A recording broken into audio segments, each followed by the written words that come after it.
हिंदी साहित्य की श्रेष्ठ कहानियों के चैनल में आपका स्वागत है। आज सुनिए गीता श्री जी की लिखी हुई कहानी कोन्हारा घाट। तो शुरू करते हैं कहानी कोन्हारा घाट। ओ माई गे मर गेली। देवता घर में किसी के कराहने की आवाज़ आ रही थी। आवाज़ नहीं, एकल कराह थी जो हौले से बाहर आ रही थी। जनेऊ के माहौल में इस वक्त कौन कराह रहा होगा? नन्ही सी लड्डू सोचती हुई देवता घर में प्रवेश कर गई। चटाई पर एक दुबली पतली काया सफ़ेद साड़ी पहने लेटी हुई बेचैन सी करवटें बदल रही थी। सिरहाने पीतल का चमकीला लोटा उलट कर रखा था। करवटें बदलती हुई वो काया अपना सिर उस चौड़ी पेंदे वाले लोटे पर रख देती, मानो वो तकिया हो। बगल में सूती कपड़े का बदरंग झोला रखा था। लड्डू झट से पहचान गई। ओह, ये तो बुढ़िया फुआ हैं। अक्सर वे बदरंग झोले को लेकर कहीं भी नमूदार हो जाती हैं, मानो उस झोले में उनकी जान धरी हो। झोले के बारे में कहते सुना है, हमरा झोरा कोई छुइए मत, ये हमर झोरा न है, हमर सपना है। हम इस झोरे के सहारे कहीं भी डेरा बना सकते हैं। हाँ, सब रख लो ना तुम लोग, हमको कुछ नहीं चाहिए, बस हमको इस झोरे के साथ यहाँ से निकल जाने दो। अंतिम वाक्य कहते कहते फूआ लगभग गिड़गिड़ाने लगती। सब अनसुनी करके चले जाते। वे जहाँ होती वहीं ज़मीन पर पसर कर बैठ जाती, जैसे अभी तुरंत समाधि में चली जाएंगी। माँ बताती थीं कि फूआ को पर्स का बड़ा शौक था। रंग बिरंगे पर्स को वे बड़े सेहा सेहा कर देखती थीं, किसी के कंधे पर टंगा हो। माँ के पर्स को बहुत छूती थीं। कहाँ से लिया, कितने में लिया, सवालों की बौछार। माँ कहती, आपको चाहिए तो ले लीजिए ना दीदी जी, हम दूसरा खरीद लेंगे। अरे नाही दुल्हन की बात करे छा, हमरा पर्स के की काम, झोला काफ़ी, सब चीज़ें इसमें अट जाता है ना। काठो साड़ी पहन लेते हैं दूसरे झोले में, अखोर बखोर सब ठूंस दो। पर्स में कहाँ इतना जगह होता है, ये तुम लोगों को ही ठीक लगता है, हम ऐसे ही पूछ रहे थे। लड्डू अपने ख्यालों में डूबी दरवाजे पर ही खड़ी थी कि फिर कराहने की आवाज़ आई। लगता है गहरे दर्द में थीं, चटाई पर छटपटा रही थीं। क्या हुआ फूआ जी, तबीयत खराब है क्या? माँ को बुला दूँ, कुछ चाहिए आपको? वो काया थमी। नहीं बाबू, मत बुलाओ किसी को, माथा बहुत बथ रहा है। ठंडा तेल घर में कहीं से खोज के ला दो, हम लगा लेंगे, ठीक हो जाएगा। लड्डू दौड़ती हुई माँ के कमरे में गई। ठंडा तेल ताक पर धरा था। शाम को औरतें नचारी गाने आती हैं, उनको शाम को माँ तेल और सिंदूर लगाती हैं। 3 दिन से देख रही है लड्डू। आंगन में चटाई पर बैठकर गोलबंद औरतें पहले शिवजी गाने गाती, फिर कुछ मस्ती वाले गाने होते। माँ सब औरतों के माथे में तेल चुपड़ देती और फिर नाक तक लाल सिंदूर। खुशी खुशी औरतें आंचल हटाकर माथा आगे कर देती। ये सब लगवाते हुए औरतों का श्रद्धा भाव देखने लायक होता। लड्डू को अजीब लगता कि माँ सबको लगाती हैं, बुढ़िया फूआ वहीं पास में बैठी होती हैं, उन्हें नहीं लगाती। कई बार सोचा कि पूछे, फिर भीड़ देखकर सहम जाती। गोरी चुट्टी फूआ वैसे ही निर्लिप्त भाव से सबको देखती, और जब औरतें चुप हो जाती तो वे अचानक से गाने लगती। उनके गाते ही बेसुरी आवाज़ें ठिठक जाती, अकेली तान लेती वे, बाकी लोगों के होंठ बुदबुदाते भर थे। वे गाती, शिवजी के लाली लाली अखियाँ कटारी मारेला। जब ये गाती तो उनके चेहरे पर लालित्य का भाव होता, रूठे हुए शिव को मनाने का भाव गजब अभिनय से दिखाती। सब उन्हें मुग्ध भाव से देखते, वे खुद मुग्ध भाव से आकाश की तरफ देखती। जब भी वो गीत गाती उनकी भंगिमा बाकी औरतों से अलग होती। गांव की औरतें या तो मुंह पर हाथ रखकर गाती, या माइक लेकर या आंचल से आधा मुंह ढक लेती। फूआ की गीत के साथ ही गर्दन अपने आप ऊपर की ओर उठ जाती, मानो हवा में कोई लिपि पढ़ रही हूँ या कोई धुन सुन रही हूँ। जब तक गाती गर्दन ऊपर ही रहती। मिर्गा के छाला कहाँ पायब हो, शिव मानत नाही। गाते गाते विभोर इतनी कि सामने शिव होते तो वे गिड़गिड़ा कर मना ही लेती। रोज़ शाम की नचारी में ये गाना अनिवार्य हिस्सा बन गया था। आज फूआ उन औरतों के गोल में नहीं बैठी हैं और देवता घर में पड़ी पड़ी करा रही हैं। तेल लेकर शीघ्रता से लड्डू लौटी। आंगन में थोड़ी देर में गीत शुरू होगा और फूआ की खोज होगी। जल्दी से तेल मल देती हूँ, शायद फूआ ठीक हो जाएं। आहट सुनकर फुआ ने हाथ बढ़ाए। वो तेल लेना चाह रही थी। लड्डू उन्होंने शीशी नहीं पकड़ाई, उनके सिरहाने बैठ गई। लोटे पर से उनका सिर लुढ़कने ही वाला था कि लड्डू ने अपनी गोद में उनका सिर रख लिया। वे कुनमुनाई कुछ कह रही थी। लड्डू ने चुरुआ भर के तेल लिया और फुआ के माथे के बीचों बीच वैसे ही छोप दिया जैसे माँ माथा दुखने पर बाबूजी को लगाती थीं। खूब सारा महका हुआ तेल और लड्डू की छप छप छप छप। फुआ को आराम आने लगा था। लड्डू ने पहली बार गौर से देखा फुआ का सिर। काले घने बालों के बीच में कहीं कहीं सफ़ेदी बादलों सी झांक रही थी। बीच में खाली मांग पट्टी जहाँ तेल की हल्की धार बह रही थी। नन्हे हाथों से उस धार को समेटती हुई लड्डू बार बार उस मांग पट्टी को देख रही थी। उसे वहाँ का सूनापन खल रहा था। क्या कभी फुआ सिंदूर लगाती होंगी? कैसी दिखती होंगी? सुंदर दिखती होंगी ना? कितनी तो सुंदर हैं, गोरी गोरी मेम जैसी। लड्डू के भीतर तीव्र इच्छा जागी फुआ को बाकी औरतों की तरह सजे धजे देखने की। मन ही मन वो फुआ की मांग में सिंदूर लगा देख रही थी। माथे पर टिकली और नाक तक सिंदूर वाली फुआ कितनी शोभ रही थी। फुआ माथे में हल्के मसाज से सो गई। एक आध बार बुदबुदाई, छोड़ दो बाबू, जाओ खेलो, बहुत हो गया, तुम बहुत कर दी, बड़ा तो कोई आजकल करता ही नहीं, तुम बच्चा होकर इतना कर दी। लड्डू ने उन्हें सुना ही नहीं, वो अपनी धुन में थी। वो बुढ़िया फुआ को रंगीन कपड़े में सिंदूर लगाए पूरे घर में चहकते फेंकते देख रही थी। बड़की चाची जैसे चमकती रहती हैं घर भर में। वे सबसे मजाक कर लेती हैं और सब उनसे बड़ी रौनक लगाए रखती हैं। बस फुआ की उपस्थिति में वो शांत रहती हैं। वजह नहीं पता, पर अक्सर फुआ के सामने वे सख्त मालूम पड़ती थीं। फुआ भी उनके सामने बंजारों की तरह बैठी रहती, जैसे उनको दीन दुनिया से कोई लेना देना नहीं रह गया हो। वे विदेह हो जाती उस वक्त। लड्डू को अचानक गुस्सा आया। उसे पता नहीं होता था कि फुआ रहती कहाँ है। जब गांव में कोई जग त्योहार हो तो सब जुटते थे, उसी वक्त फुआ भी दिखती थीं। जितने दिन रहती लड्डू उनके साथ चिपके रहना चाहती थी, पर वे जैसे मोह माया से मुक्ति के भाव में सबको देखती रहती। मशीनी अंदाज रहता जैसे। हंसी ठट्टा के दौरान भी वे शांत चित्त बैठी रहती। लड्डू को कोर्स में पढ़ी गई ताज़ा कहानी फूल कुमारी की याद हो आती, जो न कभी हंसती थी न रोती थी। उसे हंसाने की बहुत कोशिशें होती, पर न हंसती थी। और एक दिन एक राजकुमार वेश बदल कर आया और उसने अपनी अजीबोगरीब हरकतों से फूल कुमारी को हंसा दिया। कहानी के साथ फूल कुमारी का चित्र याद आया उसे। बेहद गंभीर निर्विकार चेहरा, जो हंसी के इंतज़ार में हो कि कोई आए और लाए ढेर सारे फूलों सी हंसी। फुआ का चेहरा कई बार उसी चित्र वाली फूल कुमारी की तरह दिखता। फुआ को किसी और भाव में नहीं देखा था उसने, पर उनसे गजब लगाव महसूस करती थी। लड्डू के मन में हूल उठा। फुआ का सिर हौले से नीचे धर कर उठी। कुल देवता के सामने पूजा की सारी सामग्री रखी थी। तांबे की कटोरी में लाल टूहू टूहू सिंदूर रखा था। अपनी नन्ही अनामिका उंगली को सिंदूर में डुबो दिया। उसे सिंदूर की ललाई और फुआ का गोरा दिप दिप जलता हुआ चेहरा और बीच में लकीर सी पतली मांग दिख रही थी। कैसा लगेगा फुआ का चेहरा? एक बार देखना तो चाहिए ना। सारी औरतें रोज़ नाक तक सिंदूर लगाकर ठिठोली करती हैं। फुआ की कोरी मांग उसे बिल्कुल अच्छी नहीं लगती। आज वैसे ही रंग देगी जैसे घर में किसी भी कोरे कागज़ को रंग देती है।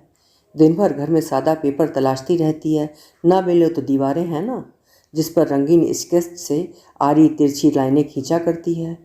फुआ की मांग भी कोरी दिख रही है। वो लाल रंग मांग रही है। वो भर देगी कोरेपन को। किसी को क्या पता चलेगा? फुआ बेखबर सो रही थी। दर्द से राहत के बाद उनका चेहरा कितना शांत स्निग्ध लग रहा था। सबसे सुंदर है फुआ। उन्हें सजने का मन क्यों नहीं होता?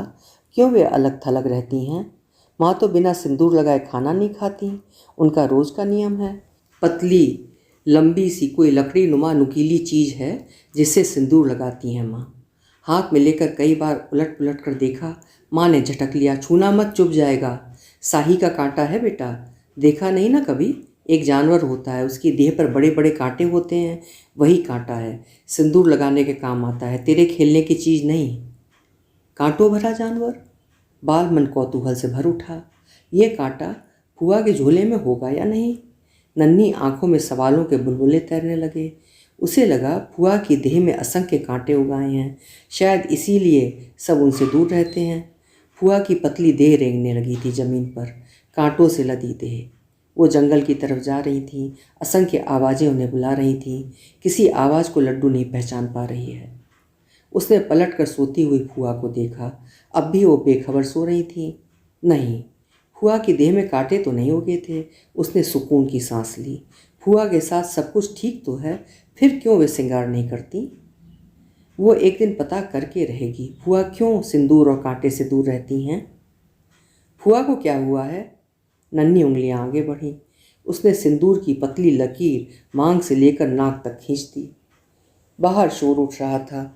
देवता पूज्य का समय हो रहा था। उस लंबी चौड़ी हवेली में सिर्फ फुआ के लिए कोई कमरा नहीं था। वे जब भी आती देवता घर में डेरा जमा लेती। उस घर में कोई और सोता नहीं था। किसी को अनुमति नहीं थी। कमरे के पूर्व कोने में देव स्थान बना था, ऊंची जगह मिट्टी से बनी हुई, जहाँ कुल देवी की अनगढ़ मूर्ति रखी थी। मूर्ति क्या, ग्रे रंग की मिट्टी का ढीला सा कुछ था, जिस पर 3 रंगों के सिंदूर के निशान थे। हमेशा फूलों से ढकी रहती देवी। रोज भोग लगाते समय देवी की साफ सफाई होती और उनकी अनगढ़ता फिर से रंगीन फूलों में ढक जाती। आसपास कोई देवी देवता नहीं। कुछ फोटो जरूर फ्रेम में मढ़े हुए रखे थे। लगभग सारे देवी देवता तस्वीरों में थे। मिट्टी का लौंदा थी तो बस कुल देवी बन्नी गौरैया, जिनकी रोज पूजा अनिवार्य थी।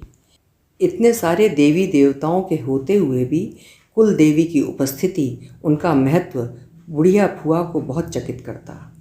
बचपन में उत्सुकता से बस कुल देवी की कहानियाँ सुनना चाहती और उन्हें बन्नी का चरित्र इतना पसंद आता कि अपना नाम बन्नी रख लेती, बन्नी गौरैया। ये नाम बुदबुदाती और महसूसती कि वो उछल कूद रही हैं, गाछी पर छड़प रही हैं, दीवारें फांद रही हैं, छत से बालू के ढेर पर कूद रही हैं, पंप के पानी में छप छप कर रही हैं, मिट्टी के ढेले को दीवार पर मार मार कर फोड़ रही हैं, ठठा रही हैं। वो गौरैया में तब्दील हो गई हैं। माँ ने बताया कि कई पुश्त पहले बन्नी उनके कुल की थी। बड़ी चंचल शोक, वे देवी थीं, साक्षात देवी बन गई। तब से आज तक कुल की रक्षा कर रही हैं। इससे ज़्यादा जानकारी किसी के पास नहीं थी। उनके चमत्कार के अनगिनत किस्से वो मुग्ध होकर सुनती, पर वो बन्नी नहीं बनना चाहती थी। वो बन्नी को पूजा स्थान से मुक्त कराना चाहती थी। बन्नी उनके स्वप्न में अक्सर आने लगी थी। उनकी तरह एक छोटी चुलबुली लड़की उनके साथ फुदक रही है घर आंगन में। अचानक देखती कि वो लड़की मूर्ति में बदल रही है, बिना शक्ल सूरत वाली मूर्ति। बन्नी का चेहरा उन्हें साफ दिखाई नहीं देता। स्वप्न में वे कई बार खुद को ऐसी अनघड़ मूर्ति में बदलते देखती और चीख मारकर नींद से उठ जाती। जल्दी से अपने चेहरे पर हथेलियां फिराने लगती कि वे सलामत हैं या गायब हैं। नहीं, उन्हें बन्नी नहीं बनना। वे अनगढ़ मूर्ति नहीं बनना चाहती। वे चाहें न चाहें उन्हें भी तो देवी बनना ही पड़ेगा, किसी न किसी घर की देवी। देवी तो बनी, पर किसी मंदिर के लिए नहीं, किसी घर की। 13 साल की उम्र में बालिका वधू बनकर जब ससुराल पहुंची तो असलियत का पता चला कि वे बन्नी गौरैया देवी नहीं, माया देवी बन चुकी हैं। सोनपुर मेला में नन्ही कलाइयों पर फूल पत्ती वाले गोदने से चौधरी राम पूजन सिंह, ग्राम मानिकपुर लिखवा दिया गया। वे चौधरियों के घर ब्याही गई हैं, जहाँ कुल देवी नहीं, कुल देवता है सोखा बाबा। पूरा चौधरी टोला भगत के गानों से गूंजता। जल नहीं थल नहीं तिरिया पुरुष नहीं, तहाँ सोखा ले लल अवतार। अगिन ही कुंड बाबा तोहरे जन्म भेल, मैया कोख नहीं अवतार। बालमन इस गान को सुनता और एक ही चीज़ पर गौर करता कि सोखा बाबा ने अवतार लिया था अग्निकुंड से। बन्नी गौरैया अवतार नहीं थी, कौन थी वे? कुल में कब पैदा हुई, या ऐसा क्या किया उन्होंने कि वे उन्हें सिंह खानदान ने उन्हें अपना कुलदेवी बना लिया? बहुत माथा लगाती इसमें वे, किसी निष्कर्ष तक पहुंचने में फेल हो जाती। नन्ही सी जान, क्या क्या समझें। बाहर खेलने जाने का मन हो तो पर्दा। दरवाजे पर बैठी बूढ़ी सास जोर से झाड़ कर अंदर ठेल देती। मात्र विहीन नैयर की याद में बिसूरती तो फूफा जी मेला दिखाने का वादा करते और बच्चों की तरह दुलार कर चले जाते। फुआ को छूते उन्हें डर लगता। किशोरी दुल्हन के जवान होने का इंतज़ार था उन्हें। शादी के तुरंत बाद सोनपुर मेले में फूफा जी की ड्यूटी लगी थी। सोनपुर थाने का दरोगा कोई मामूली हाकिम नहीं होता था। फुआ को अपने साथ ले चले फूफा जी। उस जमाने में चौधरियों के यहाँ जीप हुआ करती थी, जिससे वे पूरे इलाके पर रौब गांठ सकते थे। वे भूस्वामी थे, पर घर के सारे पुरुष नौकरी करने को उतावले थे कि इससे पढ़े लिखे होने का प्रमाण समझा जाता था। फूफा जी नौकरी पा चुके थे और उनके 2 और भाई नौकरी के लिए हाथ पांव मार रहे थे। जीप फूफा जी के पास रहा करती थी। अपने साथ वे अल्सेशियन कुत्ता लेकर चला करते, जो गांव आने पर फूआ के साथ खूब खेला करता। आंगन का खिलौना था टाइगर। उतना खूंखार कुत्ता फूआ के आंचल की छोर पकड़कर खींचा करता और वे खिलखिलाकर उछला करती। जिस दिन फूफा जी लौटते उस दिन फूआ उदास होती टाइगर के लिए। टाइगर लपक कर जीप में चढ़ जाता। दूर तक दरवाजे की ओर से फूआ टाइगर को देखती। फूफा जी खुद ड्राइव करते, सो वे पलट कर नहीं देख पाते कि टाइगर पीछे ही देख रहा है। पहली बार फूफा के साथ फूआ सोनपुर मेला आई थी। इसके पहले मेले के बारे में सिर्फ सुना भर था, देखा नहीं था। दादाजी को मेला ठेला का कोई शौक नहीं था, सो घर के लोग खूंटे से बंधे जीवन जिया करते थे। मर्द लोग काम काज के लिए बाहर जाते, शहर जाते, पर पर्यटन की कोई संभावना दूर दूर तक नहीं थी। औरतों के लिए 2 आंगन वाली हवेली ही काफ़ी थी। बाहरी दुनिया से उनका संपर्क सिर्फ चुड़िहार या चुड़िहारिन ही जोड़ा करते थे, जो समय समय पर बताते थे कि शहर में किस तरह की चूड़ियों का फैशन जोर मार रहा है, या किसी फिल्म में नंदा या वैजंती माला ने कौन सी चूड़ियाँ पहनी, किस गाने में कौन सी चूड़ी पहनी गई। पान चबाती हुई सरस्वती चुड़िहारन देर तक वहाँ हंसी ठिठोली करती रहती। फूआ अपने बचपन में ये सब देख रही थीं और वे बाहर निकलना चाहती थीं। वे बाहर निकली, पर ब्याह करके। स्कूल की सारी पढ़ाई घर पर हुई। लड़कियों के लिए अक्षर ज्ञान जरूरी समझने वाले दादाजी ने घर की सारी औरतों को हस्ताक्षर करने लायक पढ़ाई करवा दी थी। फूआ ने थोड़ा ज़्यादा किताबें पढ़ लीं। उन किताबों ने उन्हें इसका फल दिया और वे पढ़े लिखे चौधरी से ब्याही गईं। सोनपुर मेला ना हुआ भौकाल हो गया। फूफा जी ड्यूटी पर और बुआ डगर डगर। दिन भर वे घूमती। आते समय माँ ने मुट्ठी भर पैसे दिए थे, कुछ फूफा जी ने थमा दिए थे। टाइगर फूफा जी के साथ मेले में घूमता रहता और फूआ अपने टेंट के आगे खड़ी होकर किसी की तलाश करती जिसके साथ मेला का चक्कर लगा सके। 2 दिन तक खड़े खड़े कोई परिचित न मिला। मेले का शोर उन्हें खींच रहा था। जाड़े की सर्द सुबह में फूआ कश्मीरी शाल लपेटे टेंट के बाहर खड़ी थीं। नज़रें इधर उधर फिरा रही थीं। खोज की बेचैनी पैरों को कहीं भी खींच ले जाती है। 14 साल की दुल्हन चली जा रही थी। उसे ये भी होश नहीं कि वापस अपना ठिकाना खोज भी पाएगी या नहीं। बस कुछ खींच रहा था उन्हें। एक आवाज़ थी, दूर किसी लाउड स्पीकर से आ रही थी। कोई गा रहा था, ओजपूर्ण गान जैसा कुछ, और बीच बीच में उठो जागो जैसी बातें। आवाज़ में कशिश थी। वो कब उस शामियाने में घुसती चली गई नहीं पता। वहाँ लोक गायकों की मंडली बैठी हुई ओज में जोर जोर से गा रही थी। गायन मंडली में एक भी स्त्री नहीं। फूआ मंत्र मुग्ध सी चुपचाप एक किशोर गायक के बगल में बैठकर कब गाने लगी नहीं पता। सुंदर सुभूमि भैया भारत के देशवा से, मोर प्राणे बसे हिम खोए रे बठोइया। शामियाने में लोग आ रहे थे, जा रहे थे। किशोर गायक ने खिसक कर फूआ को जगह दी, खुद झाल बजाने लगा। फूआ के चुप होते किशोर ने आंखों में मनुहार करते हुए फिर गाने का इशारा किया। वो गाने लगी। एक द्वार घेरे रामा हिम को तलवा से, एक द्वार सिंधु गहरावे रे बटोहिया। किशोर गायक और फूआ देर तक गाते रहे। अचानक फूआ को ध्यान आया कि वे रास्ता भटक कर यहाँ आ गई थीं। उन्हें वापस अपने टेंट में लौट जाना है। किशोर गायक उन्हें साथ छोड़ने दूर तक चला आया। वापस होते हुए किशोर से फूआ ने पूछा, कहाँ घर है? हम घर में नहीं, बाल आश्रम में रहते हैं। हम अनाथों का कोई घर नहीं होता, आना कभी। कहाँ है? कुन्हारा घाट। ओह ठीक है। पहचान लोगे हमें? अगर हम बड़ होने के बाद आएंगे तो? तुम पहचान लोगी? सवाल दोनों ने किया, जवाब किसी ने नहीं सुना। टाइगर भागता हुआ आया और शॉल खींचने लगा था। फूफा जी पधार चुके थे। देवता घर के बाहर हो हल्ला सुनकर फूआ की नींद टूटी। वे हड़बड़ा कर उठीं और झोला लोटा समेटते हुए बाहर। फूआ उनींदी सी बाहर निकली, जैसे शाम को सो जाने के लिए शर्मिंदा हों। जिस घर में जग हो वहाँ कोई औरत कैसे सो सकती है? भीड़ भड़क्का में एक देवता घर ही सबसे शांत होता है, जहाँ दिन भर कोई नहीं आता जब तक पूजा न करनी हो। उनींदी फूआ को देखते ही जो जहाँ था वहीं थम गया, जैसे समय थम गया था। ठीक वैसे ही जैसे लाल बत्ती को देखकर सारी ट्रैफिक रुक जाती है। सारी औरतें और आवाजाही कर रहे मर्द सब अपनी अपनी जगह ठिठक गए थे। हरे रंग की पतले पार मतलब बॉर्डर वाली मुड़ी तुड़ी सफ़ेद साड़ी सिर से नीचे ढुलक आई थी। माथे पर थोपा गया तेल की हल्की गीली लकीर गालों पर खिंचाई थी। काले लंबे बाल खुले बिखरे। खटिया पर बैठी सरैया वाली चाची धड़फड़ा कर उठी और लड़खड़ा गईं। मानिकपुर वाली मझली चाची पूजा का सामान लिए वहीं ठिठक गईं। लड्डू की माँ सबसे छोटी थी, सो सिर पर आंचल धरे लड्डू को लिए खंबे के सहारे खड़ी अंगना में मड़वा बनते देख रही थी। किसी को सूझ नहीं रहा था कि फुआ को कौन टोके। दादी तो थी नहीं। बड़की चाची के मुंह से अचानक निकला, हे बउआ, ई की कर लेली? की भे गेल अहाँ के? अनर्थ भेल। वो हाथ उठाकर सिर की तरफ इशारा कर रही थी। मझली चाची बोली, हे बउआ, जल्दी जाओ वो अंगना मांग धोलू, यहाँ के शोभा न दइए।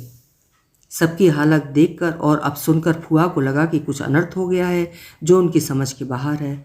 माथे की तरफ देखती कई जोड़ी आंखों ने उन्हें इशारा किया। दाएं हाथ से तेल चुपड़े बालों को छुआ और हाथ नीचे लाई। हे भगवान! उनके मुंह से तेज चीत्कार निकली, ठीक वैसी ही जैसी फूफा जी के मरने की खबर लेकर टाइगर आया था। वो माघ की शाम थी, ठंडी और धुंध से भरी हुई। फूफा जी गांव लौट रहे थे। शायद इस बार फुआ को शहर ले जाते और वहाँ आगे की पढ़ाई का बंदोबस्त करवाते। कुछ इस तरह की बातें घर में होती हुई सुनी थीं। मन ही मन फुआ तितली बन गई थीं। इस आंगन से मुक्ति मिलेगी। शादी के बाद फूफा जी ने दोंगा की रस्म भी नहीं होने दी थी। बाबा से साफ कह दिया था कि हम देखभाल करेंगे, आप निश्चिंत रहिए, आपकी बेटी को कोई दिक्कत नहीं होगी, कभी शिकायत नहीं आएगी। बाबा ने सोचा था कि शादी करके 2 साल बाद दोंगा करेंगे, तब तक फुआ जवान भी हो जाएंगी, पर दरोगा फूफा जी ने उनकी एक ना सुनी। फुआ गईं सो गईं। वे मायके जाने की बात करती तो फूफा जी जीप में बिठा कर ले जाते और सबसे मिलवा कर वापस, जैसे उन्हें भी कोई गुड़िया मिल गई हो जिसकी उपस्थिति उस वीरान घर को आबाद रखती थी। 3 भाइयों की माँ विहीन इकलौती बहन अपने घर में आबाद रहे, खुश रहे, और क्या चाहिए। उस शाम दरवाजे पर फुआ की आंखें लगी थीं। उनका प्रिय खिलौना टाइगर जो आने वाला था। जानती थी कि धूल उड़ाती जीप रुकेगी तो टाइगर दौड़ता हुआ घर में घुसेगा। फुआ इंतज़ार करते करते किवाड़ से उठंग गईं। देर हो रही थी और ठंड की शाम जल्दी अंधेरों से भर जाता है। फिर फुआ को यहाँ से उठकर लालटेन जलाना पड़ेगा। हवा के झोंके के साथ धूल उड़ती दिखी दूर कच्ची सड़क पर। फुआ को बड़ी भाभी का प्रिय झूमर याद आया। लावे गेलई हरदी उरत आवे गर्दी, झूलत आवे हो पातर पिया के जुलफिया झूलत आवे हो। मधुर कंठी फुआ खुलकर गाती थी, बिना किसी लोकलाज की परवाह किए बगैर। नन्ही सी उम्र में अनगिन गीत कंठस्थ। जैसे ही अंतरे पर पहुंची, जो हम जनती पिया मोरे आई तई, सड़क बीचे ना हम सजिया बिछौती। टाइगर बेतहाशा भागता हुआ भौंकता हुआ किवाड़ से आ टकराया। बुआ उठंगी हुई थीं, वे लुढ़क गईं। टाइगर उनकी साड़ी खींच रहा था, उसका मुंह लाल हो रहा था, मानो किसी का खून पीकर आ रहा हो। फुआ चीखते चिल्लाती टाइगर को डांटती हुई उठी। टाइगर उनकी साड़ी खींचकर घसीटने लगा। फुआ चिल्लाईं। सास ससुर दालान से बाहर निकले। वे सबके पीछे पीछे पट्टीदारी के लोग भी बिना कुछ समझे पीछे भाग रहे थे। अजीब कोलाहल और नज़ारा सड़क पर। धूल ने सबके चेहरे धुंधले कर दिए थे। सबको टाइगर पर भयंकर क्रोध आ रहा था। कुछ तो अनहोनी घटा है जो ये मूक जानवर बता नहीं पा रहा है। सास परेशान थी कि घर की कन्या लथराई हुई कुत्ते के संग भागी जा रही है। बेटा साथ नहीं है, टाइगर को क्या हुआ है? ससुर जी को लगा जरूर कहीं लफड़ा फंस गया है। टाइगर को भेजा होगा, पर टाइगर उनके पास क्यों नहीं आया, सीधे दुल्हन के पास क्यों गया? सब अपनी तरह से सोचते हुए बदहवास दौड़ रहे थे। फुआ बार बार माथे पर हाथ फिराती और उनकी हथेली और लाल होती जाती। पूरी हथेली लाल रंग से रंग गई। कौन लगाया हमको सेनुर? कौन किया रे ऐसा मजाक? क्या बिगाड़े थे हम किसी का? फुआ बिलक कर रो रही थी। सब हतप्रभ होकर एक दूसरे को देख रहे थे। फुआ ये सवाल क्यों कर रही हैं? क्या हुआ है उनको? फुआ आंचल से माथा में रगड़ रगड़ कर सिंदूर छुड़ाने लगीं। दूर खड़ी लड्डू पर उनकी नज़र अब तक नहीं पड़ी थी। लड्डू वहाँ से खिसक चुकी थी। लड्डू की माँ कटोरे में पानी और गमछा लेकर उनके सामने खड़ी थीं। फुआ रोए जा रही थीं। मेहमानों से भरे आंगन में वे उपहास और दया की पात्र बन चुकी थीं। उन्हें सच का पता लगाना ही होगा कि किसने किया ये सब और क्यों। किसने दुश्मनी निकाली? वे तो किसी का दिल भी नहीं दुखाती, अपने राम नाम में ही मस्त रहती हैं। सब अपने सुखों में खोए रहते हैं और वे खटिया पर पड़ी रातों को तारे गिना करती हैं। कॉपी पर राम राम लिखा करती हैं। एक विधवा से इतना भद्दा और अशोभन मजाक कौन कर गया? जिंदगी के मजाक से वे तंग हो चुकी हैं। एक एक कर जिसने सब कुछ खो दिया हो वो जिंदगी से बेजार कैसे ना हो। अभी सिंदूर को खुद ही मिटाना पड़ रहा है। उस ठंडी और स्याह शाम को किसी की ठंडी हथेली ने इतनी जोर से सिंदूर पोंछा था कि उसकी चीख निकल गई। पोंछने वाली ने लगता है कुछ बाल भी नोच लिए थे। आंगन में पछाड़ खाकर रोती हुई सास और उन्हें संभालती हुई रिश्ते नाते की औरतें, एक तरफ दीवार से लगी भयभीत फूआ जिसके पास सिर्फ टाइगर खड़ा था, हांफता हुआ सा। नन्ही कन्या की तरफ किसी का ध्यान नहीं था जिसकी पूरी जिंदगी खत्म हो गई थी, जो कहीं भी लौट कर नहीं जा सकती थी। जाए तो जाए कहाँ? आसरा टूट गया और रही सही कसर पट्टीदारी की औरतों ने उसकी सास के साथ मिलकर पूरी कर दी। सबके विलाप में नन्ही कन्या के अभागी और मनहूस जैसी गालियां शामिल थीं। किशोर व फूआ माए गे माए करके रो रही थीं।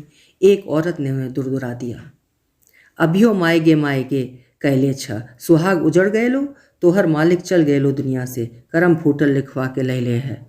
जीवन भर कलंक लेके जी अब कौनो जगह ठौरो न मिलता हो, भजन कीर्तन करके दिन कटी है।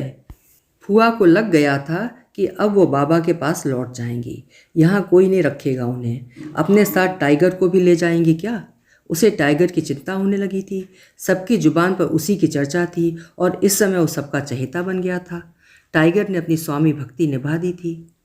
जिस शाम फूफा जीप से लौट रहे थे तो साथ टोला में तनाव इतना बढ़ गया था कि दंगल शुरू हो गया था। दोनों पक्षों में झड़प होते देख फूफा गाड़ी से उतरे। का हुआ रे? फूफा जोर से चिल्लाए। मालिक आप जाइए यहाँ से, हम आज लहस बिछा देंगे यहाँ। ललनवा गायब है सवेरे से, कोनो पता नहीं है। सवेरे मालिकान बुलाए थे उसको, तब से गायब है। हमारा बेटा वापस करिए, नहीं तो खेत में आग लगा देंगे, चाहे लाश बिछा देंगे। बिल्टू हरवाहा के मुंह से गुस्से में झाग निकल रहा था। बात का है रे?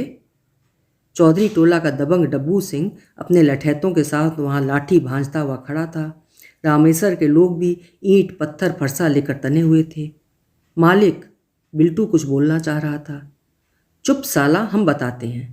भाई जी बहुत अकड़ रहा था सरवा ललनवा, सुबह बुलाए थे, डांट कर भगा दिए। अब वो कहाँ का आया है हमें क्या पता, डूब मरा होगा किसी कुएं पोखर में। वहाँ न जाकर खोजो, हमसे क्या पूछते हो? बड़ा आया हमारी बराबरी करने वाला।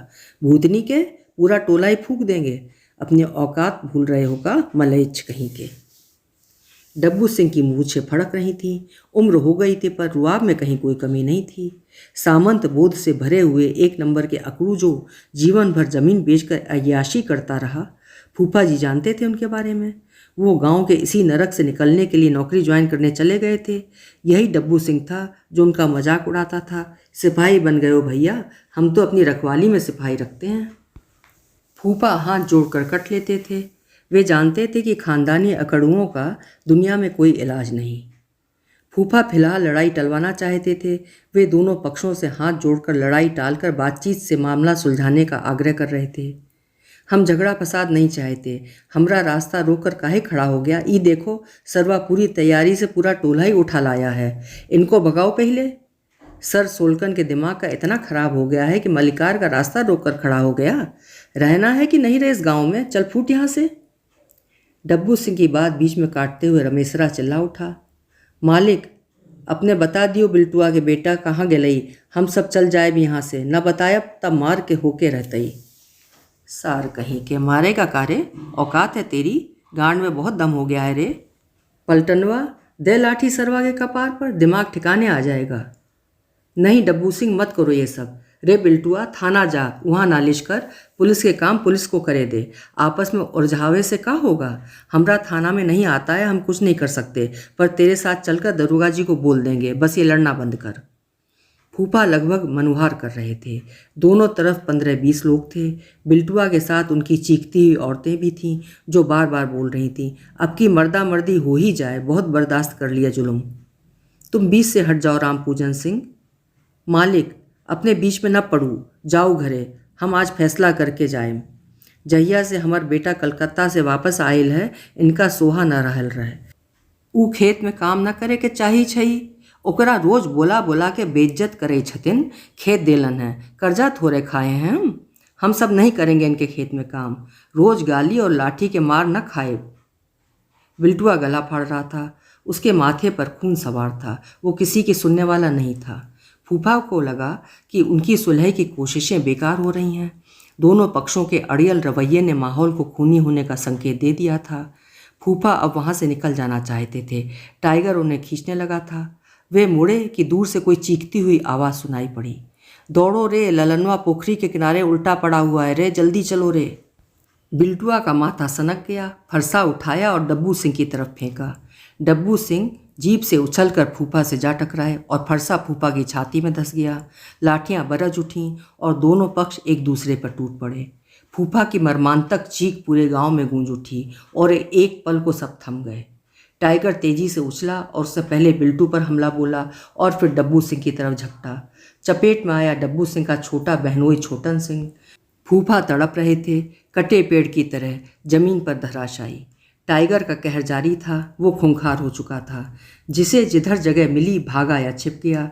डब्बू सिंह जीप लेके भाग निकला था। 2 कत्ल करके टाइगर वहाँ से भागता हुआ घर पहुँचा था। उसने फुआ का आंचल ही खींचा था। शायद उसे एहसास था कि दुनिया किसकी उजड़ गई है एक पल में। फूफा के शव के पास देर तक सिर झुकाए टाइगर ऐसे खड़ा था मानो कह रहा हो कि मालिक, हम शर्मिंदा हैं कि हम आपको बचा नहीं पाए। वो हर जगह मौजूद था जहाँ जहाँ फुआ रहीं। फुआ को याद आया कि जब उनका सिंदूर धोया जा रहा था तो वे अपने बालों पर 1-2 बार हाथ रख देती थीं तो नाइन उनका हाथ बेरहमी से झटक देती थी। फुआ दोहरे दर्द से चीख पड़ती थीं।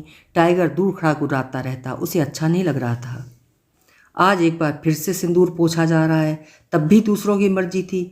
आज किसी की शरारत पर सिंदूर पोंछते हुए बुआ को टाइगर की याद आई और गले से घुटी घुटी सिसकी फूट पड़ी। माथा जरूर फुआ का लाल हुआ था पर चेहरे सबके लाल हो गए थे। ऊपर ऊपर सब शांत दिखने की कोशिश कर रहे थे लेकिन भीतर में सबके कुछ खदक रहा था।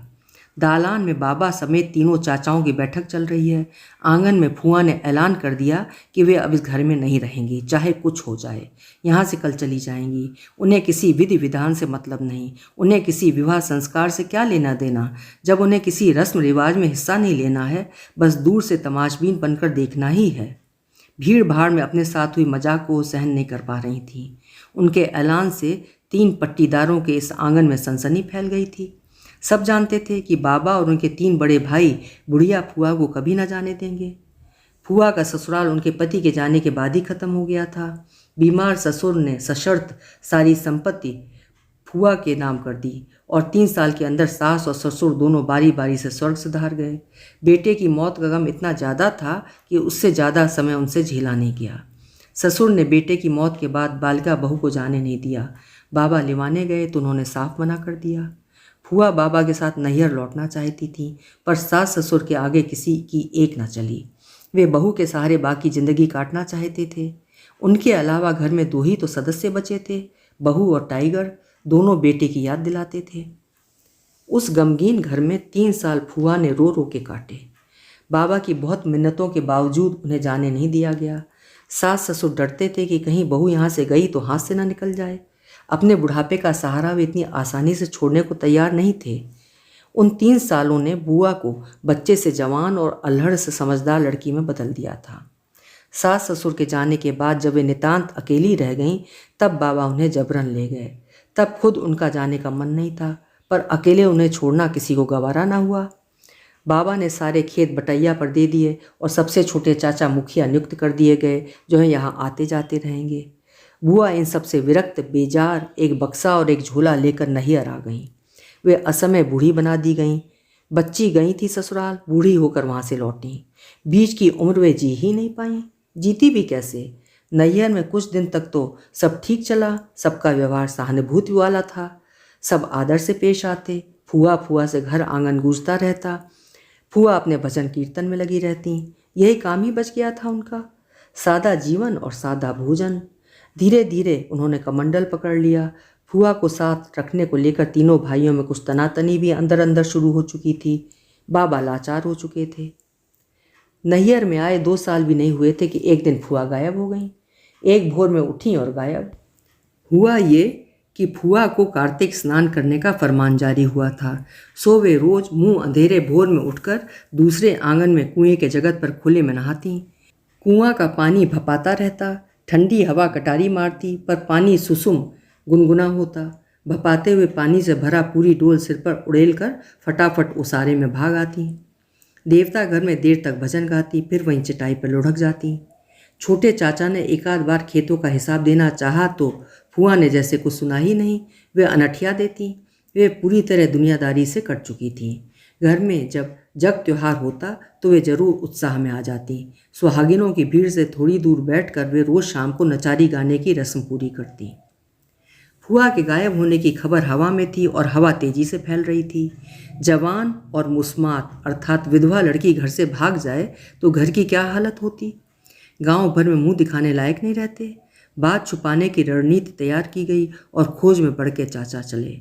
चलते समय बड़की चाची ने उनके कान में कुछ कहा और उनके चेहरे का रंग बदल गया था। चेहरे पर चिंता और बदनामी की गहरी छाया थी, पर कहीं ना कहीं ये विश्वास भी था कि वे खोज निकालेंगे। ज़्यादा दूर नहीं गई होगी, गाड़ी पकड़ने के लिए स्टेशन या बस स्टैंड गई होगी, पैदल 3 किलोमीटर की यात्रा करके। ये सोचकर बड़के चाचा थोड़ा परेशान हो उठे। बड़की चाची की बातों से उन्हें अंदाज़ा हो गया था कि फुआ कहाँ कहाँ जा सकती हैं। मन में थोड़ी आश्वस्ति जागी। दूर दूर तक फैला हुआ गंगा का पाट, कोनहारा घाट पर बहुत चहल पहल थी। दूर गंडक नदी गंगा में मिलती हुई दिख रही थी। लोग बाग ठंड में भी डुबकी लगा रहे थे। धूप में रेत पर धूनी जमाए कहीं पूरी भुजिया खाते लोग दिख रहे थे, कहीं लाल गमछा फैलाकर सत्तू की लोइयाँ बनाई जा रही थीं, जिसे अचार के साथ खाने की तैयारी में लोग खोमचे वाले कचरी तल रहे थे। आसपास भीड़ लगी थी, हर तरफ भीड़। भीड़ कुछ ज़्यादा थी।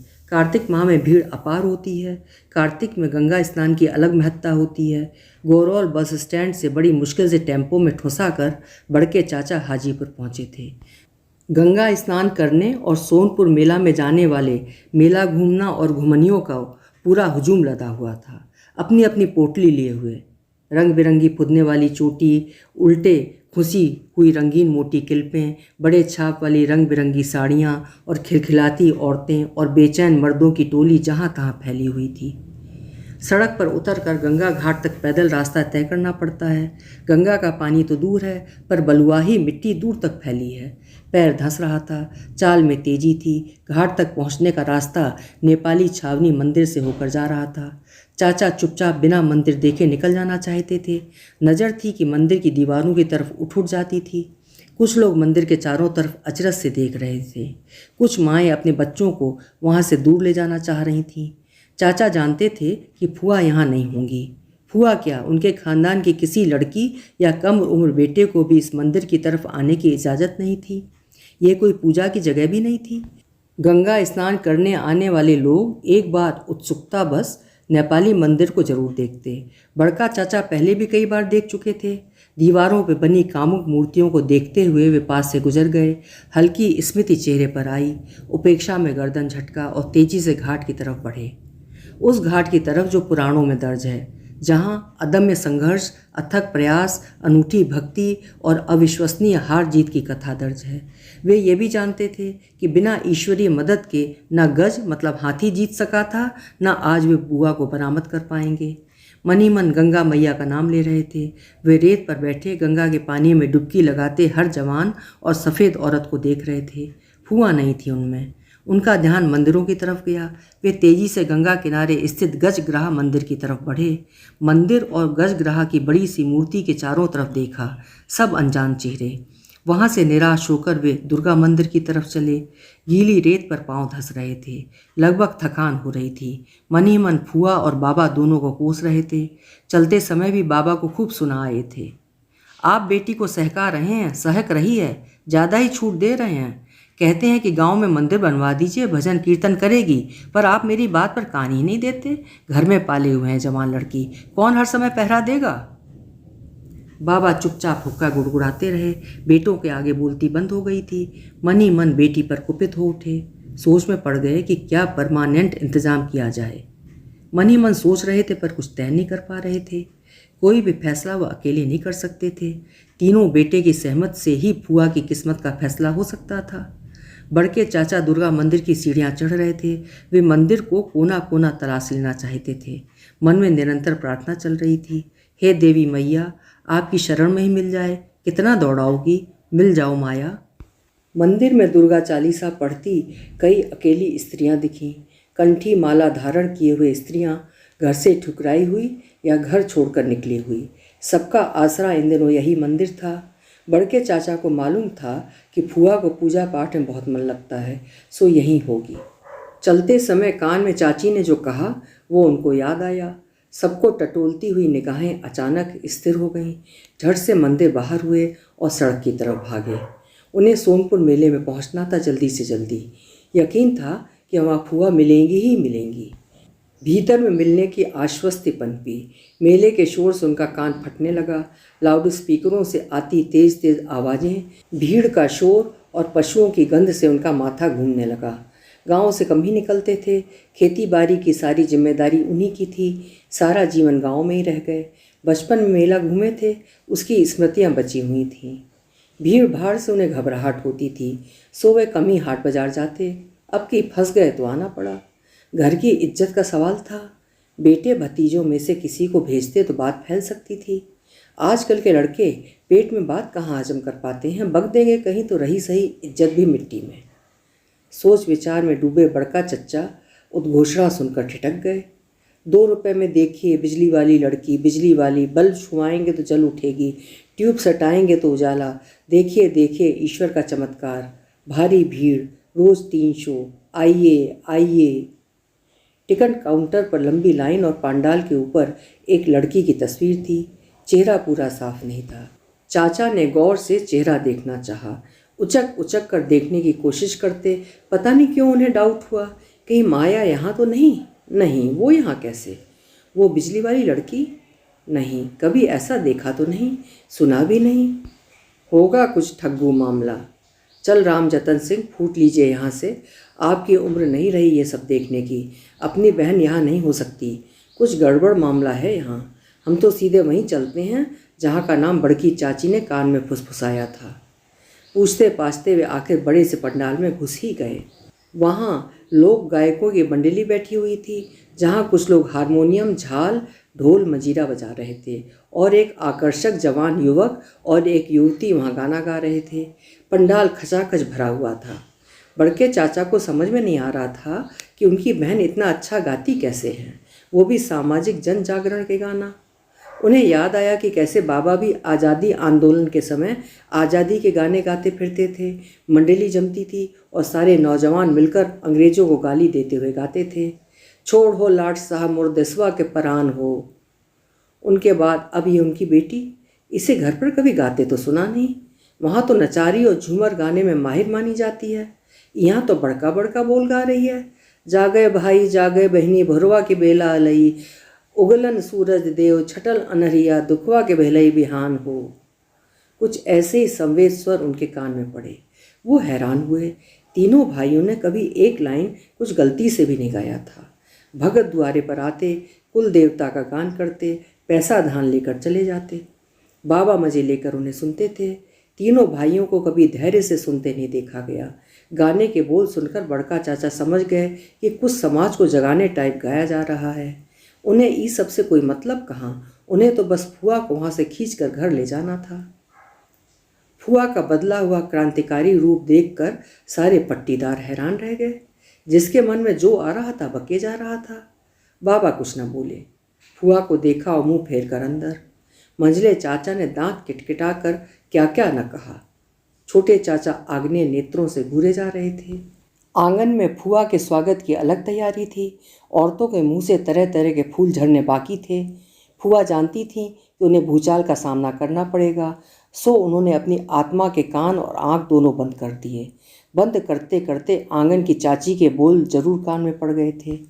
बहुत भीख चढ़ा था का, भाग काहे न गई हो छौरा के साथ, भगल काहे कर रही थी गाने का, पूरा मंडलिया को धोखा मती मारी गई का, खुद अपना होश है आपको कि समाज जगाइएगा। भजन मंडली होती तो कोई रोकता आपको? इससे अच्छा होता कि बाबा कहीं ब्याह ही कर देते, कोई ना कोई दुब्याही मर्द मिल ही जाएगा। काहे घर में मुसीबत पाल रहे हैं, कब तक रक्षा कर पाएंगे? हम भी देखते हैं। गांव गांव छिछियाएंगी कि तब बाबू साहब की नाक नहीं कटेगी का? मंडली में एको भले घर का होगा का? सब सरसोलकन। दुनिया का सबसे सुरक्षित खोल है अपना आत्मा का घर। सब उसमें घुस जाते हैं तो निर्भय निर्द्वंद हो जाते हैं। न किसी के कहे का दुख, न चुभन का एहसास, हर कांटा बेअसर। इसी आत्मस्थ स्थिति में फूआ घर में वक्त काट रही थीं। उन्हें घर की इज्जत का हवाला देकर घर से बांध दिया गया। ताज़ा घटना के बाद बुआ ने घर छोड़ने का ऐलान कर दिया। बाबा की तरफ मुखातिब हुई। हम ससुराल की संपत्ति का कागज़ देखना चाहते हैं। हम आज तक देखे नहीं, कभी पूछा नहीं आप लोगों से कि खेतों में क्या हो रहा है, उपज का पैसा कहाँ जा रहा है। हमको अब भी मतलब नहीं, बस हमें वो कागज़ दिखा दीजिए वसीयत का, जो आज तक आप लोग हमसे छुप छुपा कर रखे हैं, जिसमें कुछ शर्त लिखी हैं। हम वो जानना चाहते हैं। कागज़? छुटका चाचा चौंके। हम कोई कागज़ लेके घूमते हैं का? नहीं घूमते हैं तो क्या हुआ, मालूम तो होगा ना कि क्या शर्त लिखी है कि आप लोग हमसे छिपा रहे हैं। हम क्रिया खा के कहते हैं, कुछो उल्टा पुल्टा लिखा होगा, ना तो नहीं मानेंगे, ना आपको मानने के लिए कहेंगे। हमको बताइए। लिखा है कि तुम्हारी सारी संपत्ति की देख रेख हम लोग करेंगे और जब तक तुम घर में रहोगी जीवन भर तुम्हें खर्चा पानी देंगे। मंझला भैया मुंह बनाकर बोले, ये भी लिखा है कि तुम्हारी संपत्ति तुम्हारे अलावा कोई बेच नहीं सकता। और बड़के भैया अटके, तुम्हारे लिए कहीं मंदिर बनवा कर देने को लिखा है, जहाँ तुम जीवन के बाकी दिन भजन कीर्तन करते काटोगी। बाबा का स्वर गीला था, उसमें पिता की कातरता थी। बाबूजी, हमको मंदिर नहीं चाहिए। क्या करेंगे मंदिर का? देश में बहुत मंदिर हैं, एक ठो और बनवा कर भीड़ क्यों बढ़ाना चाहते हैं? वसीयत में कुछ हो लिखा है, सब कुछ वही लोग तय करेंगे का? हमको अपनी मर्जी से जीना है आगे, हमको अब अपने लिए नहीं जीना। हमको जीने का उद्देश्य मिल गया है बाबूजी। फूआ की आवाज़ जैसे खुलकर निकली। हम हाथ जोड़ते हैं, हमको नहीं चाहिए खेत पथार।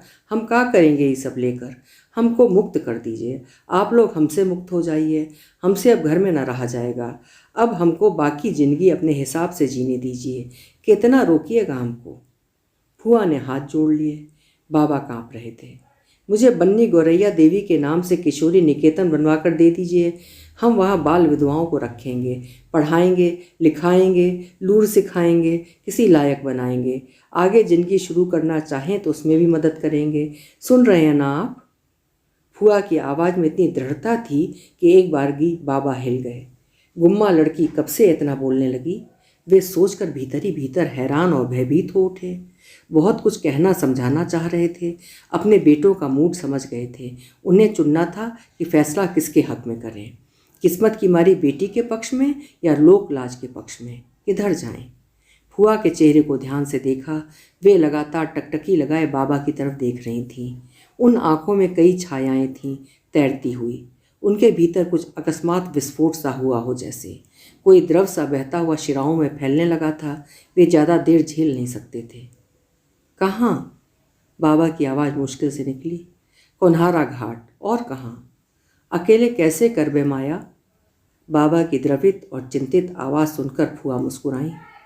बाबा, हम अकेले नहीं हैं, हमारे साथ बहुत लोग हैं, आप चिंता मत करिए। बोलते हुए फूआ की आंखों में सोनपुर मेले का कोलाज दिखा। उन आंखों में कुछ चेहरे, एक आश्रम और एक सुरीली आवाज़ थी जो रह रहकर उन्हें खींचती थी। फूआ की हथेलियाँ कपकपा रही थीं। देह की मुद्रा किसी धावक सी थी जो 1 2 3 सुनते ही रेस लगाने को तैयार बैठा हो। सिर से सफ़ेद आंचल उतरकर कंधे पर आकर टिक गया था। बाबा ने बेटी के फैले हुए हाथ देखे। कलाई पर नाम पता लिखा हुआ गोदना गायब था। उस जगह खाल जली हुई, सिकुड़ी हुई, गोल सी दिख रही थी। इससे पहले कि आंखें बरसती, हुक्का गुड़गुड़ा दिया। वो समझ गए थे कि गौरैया अब यहाँ बसेरा नहीं करेगी। फूआ ने झोला उठाया। तीनों भाइयों की काया एक साथ ग्राह सी हरकत में आई।